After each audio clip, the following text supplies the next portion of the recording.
to go to college, to get your degrees, and that's great in Australia. But don't plan to live there and buy a house. You never ever sell. You never pay it off because the median price range is $650,000 Australian, not Filipino, for a house, which is about 13. You'll be looking at is it? Oh, my brain's not working. 600. It's about 1.5 million. It's not 2. But that's at the 50. When you go in Australia, the peso's only worth 29, 30. So then it's 2.5 million.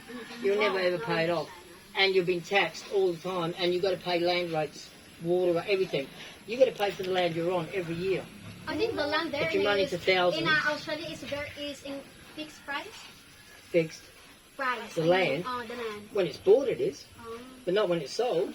Land at the moment can go up 20% a year. 5 years, it can be worth double. So if the land's worth 500,000, in 5 years it could be worth $5 million.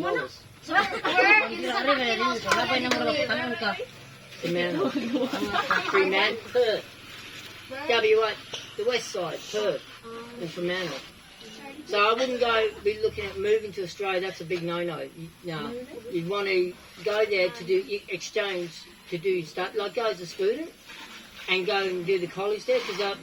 And then when you get your degrees and finish, come back. You know, because you come back to Cebu, but there's plenty of jobs in doctor surgeries, nurses, police. You'll come back with a degree, but if you can talk fluent Filipino and English, I always say learn Chinese, but that's Australia, because in 20 years we are going to be overrun. We're going to be bought out. They'll own Australia. They'll own 51%, and they will just walk in and take Australia. So you mean in Australia there are a lot of Chinese? We've got a lot, but the land, a lot of it, about 47%. Yeah, about 47% now of all Australia is owned by the Chinese. I'm not a racist. I love Chinese. I love their culture. I love their martial arts. I'm not going to say I love the women. I don't mean it that way. I just love how they dress and that. But I don't like their men because they keep their women repressed. And there's two different. Because men in China quite evil. And yeah, they look down. They look down on a baby. If they're born with a girl, they're not anyway. They want a boy. And years ago, they used to drown them. They used to drown the girl, the baby. Different culture. Yeah. So.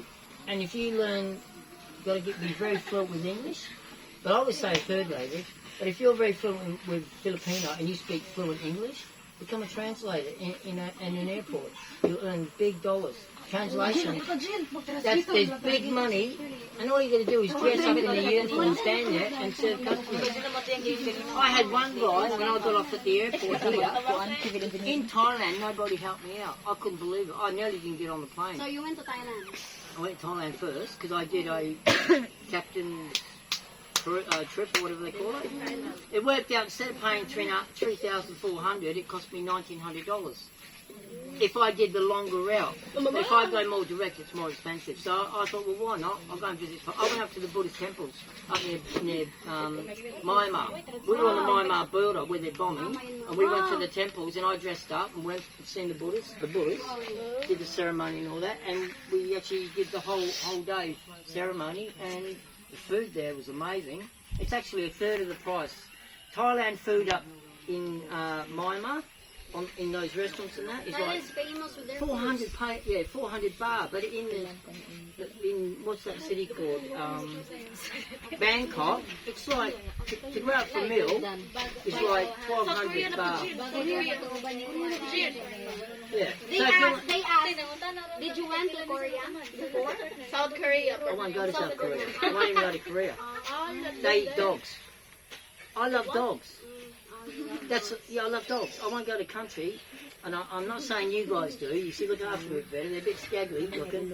But in Korea, in South Korea, they actually breed puppies in cages when they're grown up, and then they fill them up with water and they do things to them, and they sell them as meat. I won't eat dogs. That's why I won't go to South Korea, because their culture eats animals. So what you want to do is get your education. You need a really good English, and you'll become a good translator. And you'll make good money in the airports. That's where they want people, you know. in doctor surgeries that can translate. This is amazing.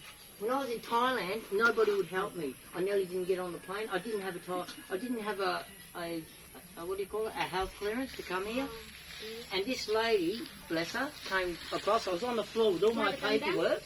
The woman wouldn't help me at the counter. Said, she wanted me to do it online. The internet's not working. I couldn't do it. None of the internet was working at the airport.